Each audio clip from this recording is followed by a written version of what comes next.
Y algo que a mí me impresiona de la vida de Chuck Smith es su humildad, su sencillez.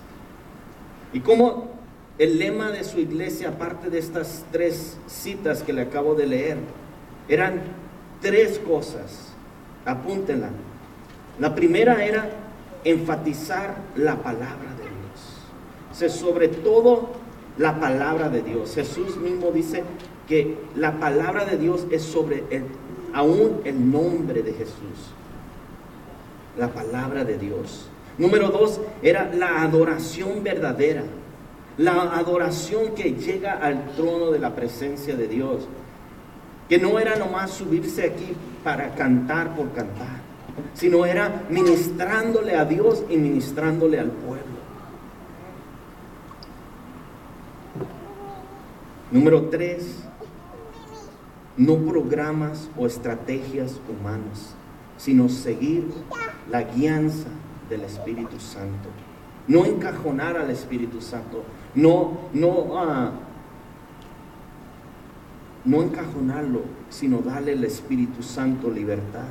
Y muchos lo criticaban porque él nació en una iglesia pentecostés y salió de la iglesia pentecostés, y Dios le dio la visión de comenzar esta nueva denominación llamada Calvary Chapel, donde se abrían las puertas para todos los que necesitaban adorar a Dios en espíritu y en verdad.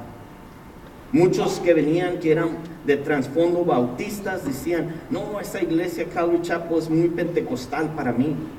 Otros que eran del pentecostal decían: no, son muy secos en la adoración, son muy conservativos, son bautistas. Pero él encontraba el balance entre los dos. Y es lo que yo quiero que esta iglesia, hermano, ustedes sepan. Si usted, mientras está alabando a Dios, quiere gritar un gloria a Dios, hágalo. No se detenga, hermanos, porque estamos alabando a un Dios. Todo decentemente y en orden. Y nadie se debe que ofender si usted de todo corazón grita un gloria a Dios mientras estamos adorando a Dios. Tal vez aquellos que, como digo, son del trasfondo bautista van a decir: hey, ¿por qué están aplaudiendo? ¿O por qué están gritando? O si en la alabanza te llega y empiezas a llorar, déjate mover por el Espíritu Santo. Ese era el corazón, el deseo y la visión de Pastor Chuck Smith que nos transmitió. El amor hacia la juventud. Yo me gocé anoche cuando fui a dejar a mi hija. Habían aproximadamente como 40 jóvenes ahí en casa del pastor Jorge.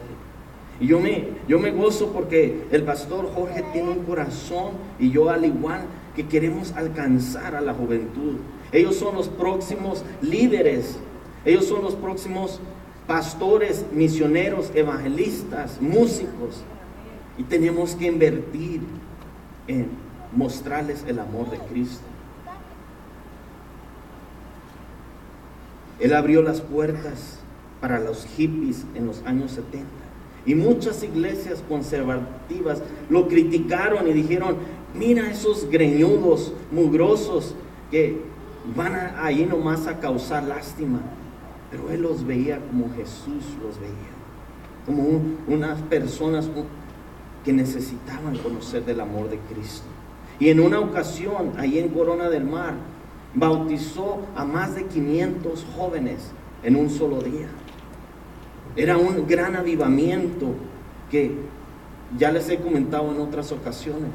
Los ancianos o los líderes de su iglesia le dijeron: no, estos chamacos vienen en chanclas y van a arruinar la carpeta nueva que hemos puesto. Y el corazón de Chuck era: si ese va a ser un impedimento para que ellos vengan a recibir el amor de Cristo, la palabra de Dios, arranquen la alfombra, porque no se trata de las instalaciones, se trata de adorar a Dios de todo corazón. Por último, Dios, decía Chuck Smith, Dios es el que inició la obra en cada uno de nosotros. Él no se creía superiores a las demás denominaciones. Él siempre, cuando hacía las conferencias de varones, invitaba a bautistas, pentecosteses, inclusive a católicos, ¿sí? Y muchos dirían, ay, pero ¿por qué? Porque todos necesitamos oír la palabra de Dios. Todos necesitamos adorar a Dios en espíritu y en verdad. El último mensaje que él dio el domingo pasado allá en Costa Mesa fue acerca de la fe de Abraham, que aún siendo viejo, a la edad de 100 años, miró a su esposa Sara y le dijo, mija, Dios nos va a dar un bebé. Y ella se rió y dijo, ¿cómo crees que mi vientre, mi matriz ya no sirve? ¿Cómo crees que Dios nos va a dar un hijo? Y él se aferró a esa fe. Anoche mi esposa y yo y mis hijos nos sentamos a ver el documental llamado Una aventura de fe, de la historia de Chuck Smith. Está en español, tal vez un viernes, dura 2 horas. Tendría que dividirlo en dos viernes. Lo voy a mostrar para que vean los inicios de Calvary Chapel. Y en uno de esos me encantó porque dice que su primer salario era de $15 semanales. Y que en veces no tenían y no sabían de dónde iba a venir el próximo plato o comida.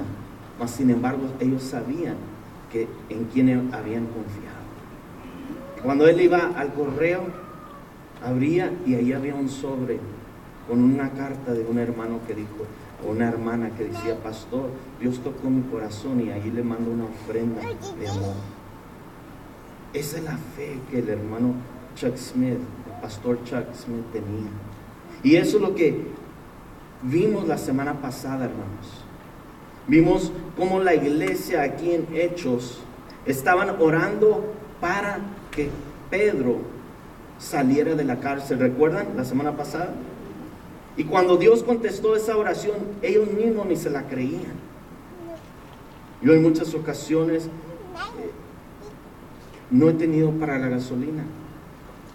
Y le doy gracias a Dios que el domingo pasado una hermana me dijo, pastor, Dios puso en mi corazón darle este cheque. Y era precisamente para lo que necesitábamos. Mi esposa y yo estamos orando e intercediendo. Señor, no sabemos de dónde va a venir el próximo, pero tú nos vas a suplir nuestra necesidad. Y unos hermanos sugieres me han regañado y me han dicho, pastor, si usted necesita, ¿por qué no nos dice? Hable con nosotros. Y yo les he respondido, porque yo no quiero ayudarle a Dios. Yo simplemente quiero esperar en oración la respuesta del Señor. Y Dios siempre llega a tiempo, hermanos. Dios es el que toca los corazones individualmente y dice, dale una ofrenda a tu pastor que la necesita. O dale una ofrenda a la hermana o al hermano. Dios es el que así obra en nuestros corazones y tenemos que ser obedientes a la voz de Dios. Vamos a orar, hermanos. Padre, te doy gracias en esta hermosa mañana y te pido, Señor, que tú confortes la familia, la esposa, los hijos, los nietos y todas las iglesias alrededor del mundo que nuestro pastor Chuck Smith ha implementado, Señor, esa fe que mueve montañas, esa integridad, ese amor hacia las almas perdidas, hacia los jóvenes, Señor. Padre, ayúdanos a seguir ese ejemplo, Señor, de 65 años de pastoreando, Señor, sin doblegar, sin tirar la toalla, Señor. Qué ejemplo, Señor, para nosotros. Ayúdanos, Señor, a que podamos decir como Pastor Chuck y como muchos otros siervos tuyos, he peleado la buena batalla de la fe. Ahora se me espera la corona de vida. Señor, que ese sea nuestro sentido. Y ahora que vamos a entrar en tu palabra, Señor, abre nuestros corazones, nuestros ojos para ver las maravillas de tu palabra. Te lo pido en el nombre, que sobre todo nombre de Cristo Jesús, y el pueblo de Dios dice, amén y amén. Hace 2 semanas estábamos en el capítulo 11 de Hechos, Y vimos cómo la iglesia de Antioquía, en Grecia, cómo esta iglesia estaba creciendo en gran número, en gran cantidad. Y en los versos 22 al 30 del capítulo 11, vemos allí que esto llegó a oídos a Jerusalén. Y se gozaron y empezaron a interrogar a Pedro, porque ¿qué estaba pasando en esas iglesias? Pero veamos lo que dice ahí en los versos 22, Hechos capítulo 11, versos 22 al 30. ¿Ya están ahí?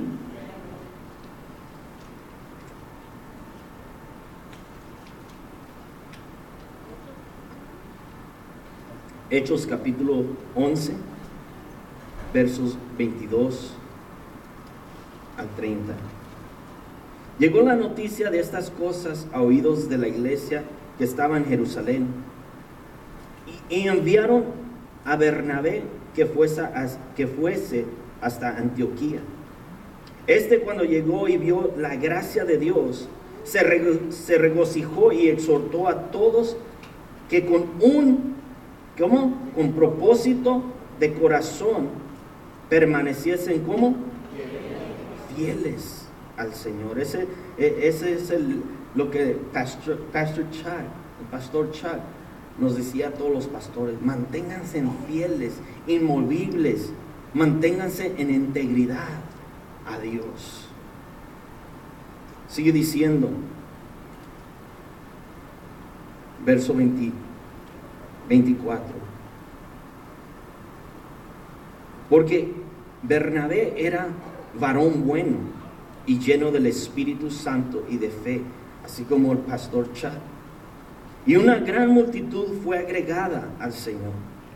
Después fue Bernabé a Tarso para buscar a Saulo, que es Pablo, y hallándole, le trajo a Antioquía. Y se congregaron allí todo un año con la iglesia, y enseñaron a mucha gente, discipularon, les enseñaron la palabra de Dios. Y los discípulos se les llamó como cristianos por primera vez en Antioquía. Ya vimos este pasaje, no voy a elaborar. En aquellos días unos profetas descendieron de Jerusalén a Antioquía, y levantándose uno de ellos, llamado Agapo, daba a entender por el Espíritu que vendría una gran hambre a toda la tierra habitada, la cual sucedió en el tiempo de Claudio. Entonces los discípulos, cada uno conforme a lo que tenía, determinaron enviar socorro a los hermanos que habitaban en Judá, en Jerusalén, en Judea. Y lo cual en efecto hicieron, enviando los ancianos por mano de Bernabé y Saulo. Aquí estos dos hombres, Bernabé, un hombre lleno de fe, un hombre bueno, y Saulo, el apóstol Pablo, regresan a la iglesia de Antioquía después de haber llevado esta ayuda financiera, económica a los hermanos de Jerusalén. Ya lo vimos también, no voy a entrar en detalles. Pero ahora vamos a ver el primer viaje misionero que hizo Pablo. ¿Cuántos de ustedes han ido a un viaje misionero? Levanta la mano, quiero ver. No muchos, Gloria a Dios. ¿Cuántos de ustedes les gustaría tomar un viaje misionero? Los vamos a ver en capítulo 3, verso 2. Vamos a estar hablando de las misiones. Y el próximo domingo, el hijo del pastor Jorge, que está aquí, Joseph, acaba de regresar de una misión. ¿Cuántos meses? 6 meses. Estuvo en Tailandia, quería decir Indonesia, Tailandia. Y va a venir aquí a dar un reporte de lo que Dios hizo con fotos, y se va a preparar bien, ¿verdad que sí, Joseph? Gloria a Dios. Miren lo que dice el capítulo 3, verso 2. Ministrando al Señor y ayunando, dijo el Espíritu Santo apártame a Bernabé y a Saulo para la obra que los he, ¿qué cosa? Llamado. La obra misionera, hermanos, tienes que tener un llamado de parte de Dios. Porque muchos van a la obra misionera y a los cuantos días, incluso a las cuantas horas, se dan cuenta que no es lo que pensaban. Ir de misionero no es tomar unas vacaciones, sino es dormirte en el piso sin un colchón. En veces tienes para comer, en veces no. No es irte a quedarte a un hotel de 5 estrellas. La obra misionera es dura. Y este joven es un ejemplo de lo que tiene en su vida. Ya ha ido a las Filipinas y ha aprendido el idioma, ha aprendido cantos en el lenguaje de ellos. Y tiene el corazón y el llamado de parte de Dios de ir y sacrificar su carne y de ser obediente a la voz de Dios. Así que la obra misionera tiene que ser un llamado de parte de Dios. No todos pueden ir porque se van a dar cuenta que eso no es para ellos. En Hechos capítulo 1, verso 8, dice: pero recibiréis poder cuando haya venido sobre vosotros el Espíritu Santo, y me seréis testigos o mártires en Jerusalén primeramente, en Judea, en Samaria y hasta lo, ¿dónde? Hasta lo último de la tierra. En este día de Pentecostés, Pedro se levantó y predicó un mensaje lleno de poder que estremeció a todos los que estaban allí presentes. Y esos 3,000 almas que se entregaron a Cristo oyeron el llamado de Dios. No todos, pero algunos fueron primeramente a Judea. Los discípulos se quedaron en Jerusalén, continuando discipulando y enseñando la palabra. Pero muchos de los convertidos se fueron a Judea a compartir las buenas nuevas. Y si recuerdan, hemos visto en el libro de Hechos cómo Esteban se levantó y, guiado por el Espíritu Santo, fue a Samaria. La tercera parte que dice allí: Jerusalén, Judea y Samaria. Allí cuando Esteban fue un gran avivamiento que Dios hizo. Se me están mojando las hojas. Híjole. ¿Alguien me puede traer un trapito, por favor? Estoy chorreando aquí. Y Dios hizo una gran obra, un gran avivamiento ahí en Samaria. Y ahora en Hechos capítulo 13, lo que vamos a estar viendo hoy, parte del capítulo 13, se cumple lo dicho por el Señor Jesucristo. Estos discípulos, Bernabé y Saulo, van a ser los que van a ser enviados hasta las últimas partes, gracias, del mundo, a predicar el Evangelio. Tal vez podamos hacernos la pregunta: ¿cómo estos dos hombres, Bernabé y Saulo, van a impactar todo el mundo entero? Si no fuera así, hermanos, no tuviéramos la palabra de Dios. Si no fuera cierto, hermanos, no estuviéramos tú y yo aquí. Pero estos dos hombres fueron obedientes a la voz de Dios.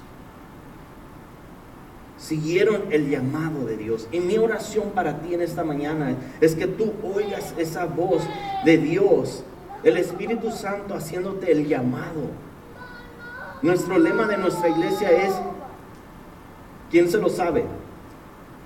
Es levantar discípulos,